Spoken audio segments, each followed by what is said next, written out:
Hi, I'm Scott Bartel. I'm the Program Officer of the Trust Fund for Victims here in Uganda.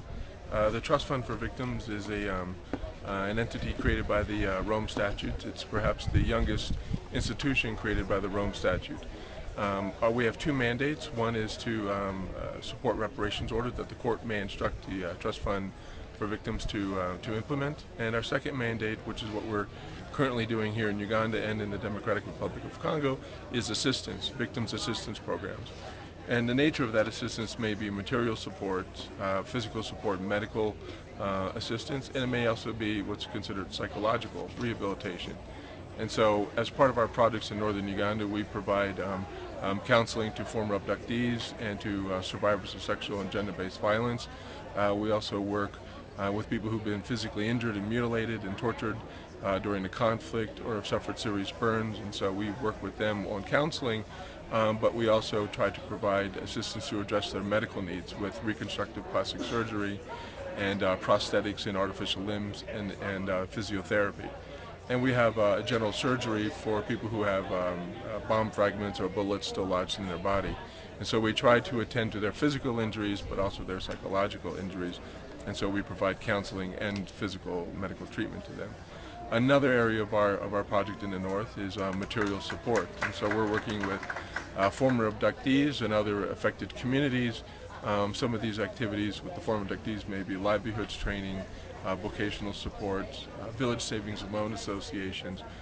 Village savings and loan associations are a very important initiative because they not only provide a livelihoods kind of initiative for people involved in the project, but they also provide kind of a group counseling and a support group for the members involved in that project, and that's very important.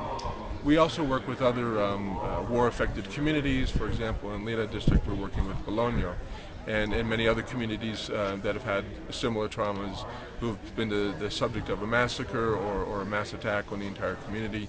And so we're working with the broad community on agriculture extension projects of the livelihood initiatives and across the community, as well as counseling individuals in the community, but also families and large community-wide kind of localized reconciliation initiatives.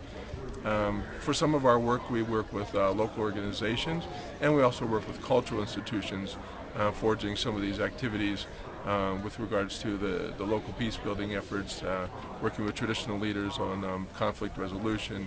For example, now that the IDPs have largely returned home in most locations, land tenure is a large issue and a very challenging issue for families as they try to go and reclaim the family farm and reclaim their gardens and pursue their agricultural livelihoods out there.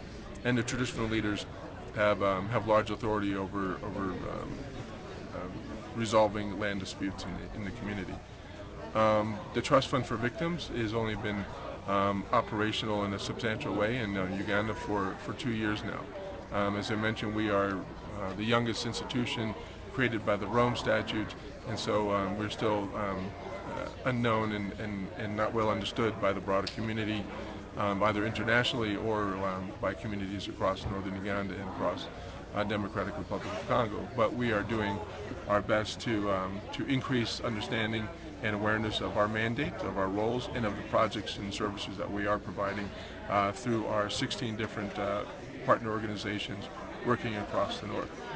And thank you for your support, and please contribute to the efforts of the Trust Fund for Victims.